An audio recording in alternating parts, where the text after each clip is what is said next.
Hello welcome back to ಉತ್ತರ ಕರ್ನಾಟಕದ ರಾಣಿ YouTube channel.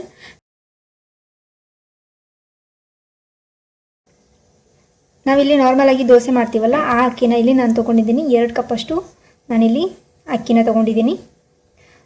ಇದನ್ನು ನೀಟಾಗಿ ಒಂದು 4 ಸರ್ತಿ ಆದರೂ ವಾಶ್ ಮಾಡಿಕೊಂಡು ಬರೋಣ.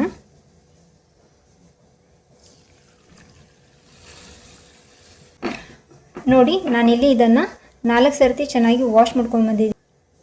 ಇಲ್ಲಿ ನೋಡಿ, ಮೇಲ್ಗಡೆ ನೀರು ತುಂಬಾ ತಿಳಿಯಾಗಿ ಬಂದಿದೆ. ಈ ಥರ ಬರೋವರೆಗೂ ನೀವು ವಾಶ್ ಮಾಡ್ಕೊಳ್ಳಿ.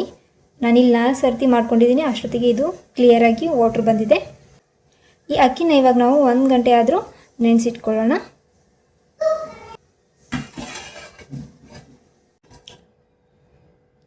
ಇಲ್ಲಿ ನೋಡಿ, ಇದನ್ನು ನಾನು ಪೂರ್ತಿಯಾಗಿ 1 ಗಂಟೆ ನೆನೆಸ್ಕೊಂಡಿದ್ದೀನಿ. ಇವಾಗ ಇದನ್ನು ನೆಕ್ಸ್ಟ್ ಏನು ಮಾಡೋದು ಅಂತ ನೋಡೋಣ. ಇವಾಗ ನಾನು ಅಕ್ಕಿನ ಮಿಕ್ಸಿ ಜಾರ್ಗೆ ಹಾಕ್ಕೊತಾ ಇದ್ದೀನಿ. ಇದರಲ್ಲಿ ನಾನು ಸ್ವಲ್ಪನೂ ನೀರನ್ನು ಉಳಿಸಿಲ್ಲ, ಪೂರ್ತಿಯಾಗಿ ನೀರನ್ನ ತೆಕ್ಕೊಂಡಿದ್ದೀನಿ. ಇದಕ್ಕೆ ಇವಾಗ ನಾನು 1 ಕಪ್ ಆಗೋಷ್ಟು ಇಲ್ಲಿ ಕೊಬ್ಬರಿನ ತೊಗೊಂಡಿದ್ದೀನಿ. ಅದರ ಸಿಪ್ಪೆನ ನಾನಿಲ್ಲಿ ಪೂರ್ತಿಯಾಗಿ ತೆಕ್ಕೊಂಡಿದ್ದೀನಿ. ಯಾಕಂದರೆ ನಾವು ಮಾಡೋ ರೆಸಿಪಿ ತುಂಬಾ ವೈಟಾಗಿ ಬರುತ್ತೆ ಅಂತ. ಇದಕ್ಕೆ ಇವಾಗ ಹಾಕ್ಕೊಳ್ಳೋಣ.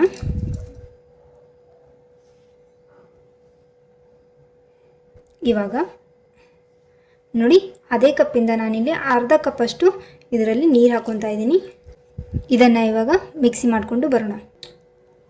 ಇಲ್ಲಿ ನೋಡಿ, ಬ್ಯಾಟ್ರಿ ಈ ಥರ ಆಗಿದೆ. ಇವಾಗ ಇದಕ್ಕೆ ಇನ್ನೊಂದು ಸ್ವಲ್ಪ ನೀರು ಬೇಕಾಗುತ್ತೆ. ಸೊ ಹಾಗಾಗಿ ನಾನಿಲ್ಲಿ ಇನ್ನೂ ಅರ್ಧ ಕಪ್ಪಷ್ಟು ನೀರನ್ನ ಹಾಕ್ಕೊತಾ ಇದ್ದೀನಿ.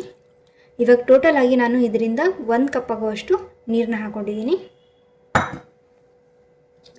ಇದನ್ನು ಇನ್ನೊಂದು ಸಲ ನಾನು ಮಿಕ್ಸಿ ಮಾಡಿಕೊಂಡು ಬರ್ತೀನಿ. ಇಲ್ಲಿ ನೋಡಿ, ನಾವು ಈ ಥರ ಈ ಕನ್ಸಿಸ್ಟೆನ್ಸಿಯಲ್ಲಿ ಅಕ್ಕಿನ ರುಬ್ಕೊಂಡು ಬಂದಿದ್ದೀವಿ. ನಾನು ಇದನ್ನು ಇದರಲ್ಲಿ ಟ್ರಾನ್ಸ್ಫರ್ ಮಾಡ್ಕೊತಾ ಇದ್ದೀನಿ. ಇಲ್ಲಿ ನೋಡಿ, ಈ ಥರ ಒಂದು ಸ್ವಲ್ಪ ಉಳ್ಕೊಂಡಿದೆ. ಇದಕ್ಕೆ ಒಂದು ಸ್ವಲ್ಪ ನಾನು ಇನ್ನೂ ಅರ್ಧ ಕಪ್ಪಷ್ಟು ನೀರನ್ನ ಹಾಕ್ಕೊಂಡು ಮಿಕ್ಸ್ ಮಾಡ್ಕೊತಾ ಇದ್ದೀನಿ. ಇದಕ್ಕೆ ಯಾವುದೇ ಥರ ಉದ್ದಿನ ಬೇಳೆನ ನೆನೆಸ್ಕೊಳ್ಳೋದು ಬೇಕಾಗಲ್ಲ. ಸೊ ಈಸಿಯಾಗಿ ನೀವು ಮಾಡ್ಕೋಬೋದು. ಬರೀ ನಾನಿಲ್ಲಿ 2 ಕಪ್ ಅಕ್ಕಿಗೆ 1 ಕಪ್ಪಷ್ಟು ನಾನು ಕೊಬ್ಬರಿನ ಸೇರಿಸ್ಕೊಂಡು ಈ ಥರ ಬ್ಯಾಟ್ರಿನ ರೆಡಿ ಮಾಡ್ಕೊಂಡು ಇಟ್ಕೊತಾ ಇದ್ದೀನಿ. ಇದಕ್ಕೆ ನಾವು ಇವಾಗ ಈನೋ ಸೋಡಾ ಏನು ಯೂಸ್ ಮಾಡ್ದೇನೆ ಬರೀ 2 ಕಪ್ ಅಕ್ಕಿ ಮತ್ತು 1 ಕಪ್ ಕೊಬ್ಬರಿಯಿಂದ ಬಂದು ದೋಸೆನ ಹೇಗೆ ಹಾಕೋದು ಅಂತ ನೋಡೋಣ.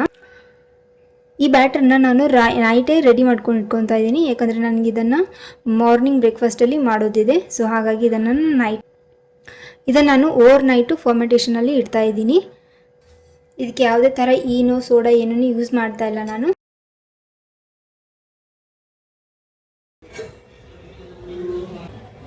ಇದನ್ನು ನಾನು ಪೂರ್ತಿಯಾಗಿ ಓವರ್ ನೈಟು ಬಿಟ್ಟಿದ್ದೆ. ಇವಾಗಿದು ಇಷ್ಟು ಗಟ್ಟಿಯಾಗಿದೆ. ಇದನ್ನು ಸ್ವಲ್ಪ ಕೈ ಆಡಿಸ್ಕೊಳ್ಳೋಣ ಚೆನ್ನಾಗಿ.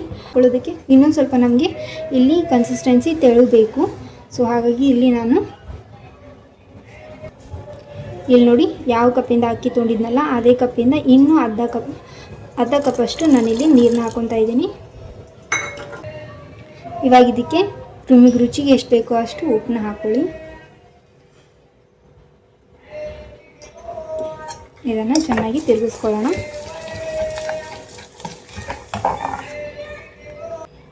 ಇದರಲ್ಲಿ ನಾನು ಉದ್ದಿನಬೇಳೆ ಯೂಸ್ ಮಾಡಿಲ್ಲ, ಪೂರ್ತಿಯಾಗಿ ಬರೀ ಅಕ್ಕಿಯಿಂದನೇ ನಾನು ಇಲ್ಲಿ ದೋಸೆನ ಹಾಕ್ಕೊತಾ ಇದ್ದೀನಿ. ಮತ್ತು 1 ಕಪ್ಪಷ್ಟು ಕೊಬ್ಬರಿನ ಮಿಕ್ಸ್ ಮಾಡ್ಕೊಂಡಿದ್ದೀನಿ ಇದರಲ್ಲಿ. ನೋಡಿ, ಇವಾಗ ಬ್ಯಾಟರ್ ಇದು ಕರೆಕ್ಟಾಗಿ ರೆಡಿಯಾಗಿದೆ. ಇವಾಗ ಇದಕ್ಕೆ ನೆಕ್ಸ್ಟ್ ಏನು ಮಾಡೋಣ ಅಂತ ನೋಡೋಣ. ಒಂದು ಸ್ವಲ್ಪ ನೀರನ್ನ ಹಾಕ್ಕೊಂಡು ಇದನ್ನು ಚೆನ್ನಾಗಿ ಮಿಕ್ಸ್ ಮಾಡ್ಕೊತಾ ಇದ್ದೀನಿ.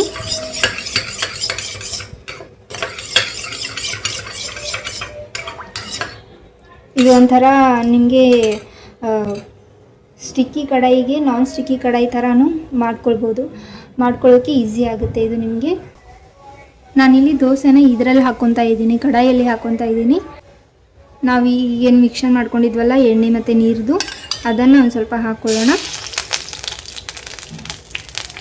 ಹಿಟ್ಟನ್ನ ಹಾಕ್ಕೊತಾ ಇದ್ದೀನಿ.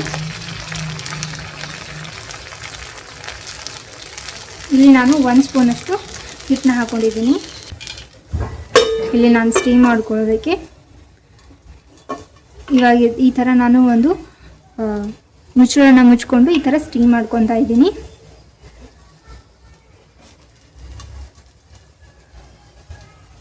ಫ್ಲೇಮ್ನ ನೀವು ಮೀಡಿಯಮ್ ಹೈಯಲ್ಲಿನೇ ಇಟ್ಕೊಳ್ಳಿ. ನೋಡಿ, ಮಧ್ಯದಲ್ಲಿ ಒಂದು ಸ್ವಲ್ಪ ಸೈಡಿಗೆ ನೀವು ಈ ಥರ ಸ್ವಲ್ಪನೇ 1/2 ಸ್ಪೂನಷ್ಟು ನೀರನ್ನ ಹಾಕ್ಕೊಳ್ಳಿ. ಈ ಥರ ಸ್ವಲ್ಪನೇ ನೀರನ್ನ ಹಾಕ್ಕೊತಾ ಹೋಗಿ ಈ ಥರ ಸೈಡಿಗೆ. 1 ನಿಮಿಷ ಆದಮೇಲೆ ಇದಕ್ಕೆ ನಾನು ಮತ್ತೆ 1/2 ಸ್ಪೂನಷ್ಟು ಈ ಥರ ಸೈಡಲ್ಲಿ ನೀರನ್ನ ಹಾಕ್ಕೊತಿದ್ದೀನಿ.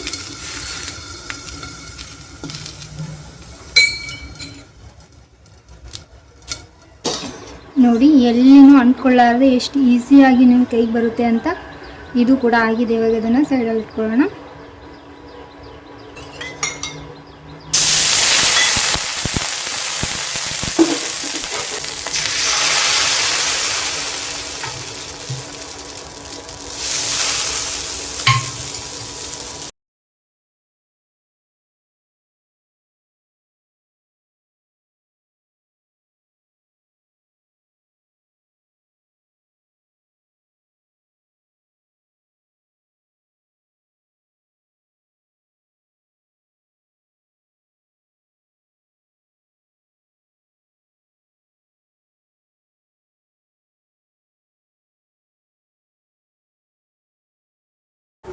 ಇಲ್ಲಿ ನೋಡಿ, ಇವಾಗ 1 ದೋಸೆ ರೆಡಿ ಆಗಿದೆ.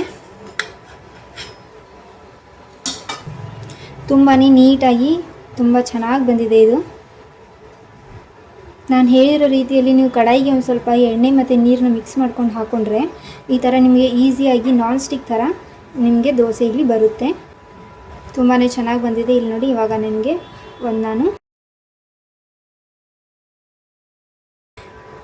ಇವಾಗ ನಾನು ನಿಮಗೆ ಮುರಿದು ತೋರಿಸ್ತೀನಿ. ಇಲ್ಲಿ ನೋಡಿ, ಎಷ್ಟು ಲೇಯರ್ ಆಗಿ ಒಳಗಡೆ ಎಲ್ಲ ತುಂಬಾ ಫಳ್ಳಾಗಿ ಬಂದಿದೆ ಇದು. ಇಲ್ಲೊಂದ್ಸಲ ಮುರಿದು ತೋರಿಸ್ತೀನಿ. ನೋಡಿ, ಈ ಥರ ತುಂಬಾ ಚೆನ್ನಾಗಿ ಫಳ್ಳಾಗಿ ಬಂದಿದೆ ಇದು. ನಾನು ಬಂದ್ ದೋಸೆನ ಇಲ್ಲಿ ನುಗ್ಗೆಕಾಯಿ ಸಾಂಬಾರು ಜೊತೆ ಸರ್ವ್ ಮಾಡ್ಕೊತಾ ಇದ್ದೀನಿ. ಬಂದ್ ದೋಸೆ ಮತ್ತು ನುಗ್ಗೆಕಾಯಿ ಸಾಂಬಾರು ಕಾಂಬಿನೇಷನ್ ಮಾತ್ರ ತುಂಬಾ ಟೇಸ್ಟಿಯಾಗಿ ಬರುತ್ತೆ. ಈ ಥರಕ್ಕಿಂತ ನೀವು ಒಂದು ಸ್ವಲ್ಪ ಈ ಥರ ಮೇಲ್ಗಡೆ ಹಾಕ್ಕೊಂಡು ತಿಂದರೆ ಮಾತ್ರ ಟೇಸ್ಟ್ ಮಾತ್ರ ತುಂಬಾ ಸಖತ್ತಾಗಿ ಬರುತ್ತೆ. ನೀವು ಒಂದ್ಸಲ ಇದನ್ನು ಟ್ರೈ ಮಾಡಿ ಹೇಗೆ ಬಂದಿತ್ತು ಅಂತ ಕಮೆಂಟ್ ಮುಖಾಂತರ ತಿಳಿಸಿ. ಹಾಗೆ ಉತ್ತರ ಕರ್ನಾಟಕದ ರಾಣಿ ಯೂಟ್ಯೂಬ್ ಚಾನಲ್ನ ಸಬ್ಸ್ಕ್ರೈಬ್ ಮಾಡ್ಕೊಳ್ಳೋದನ್ನು ಮರಿಬೇಡಿ. Thank you so much.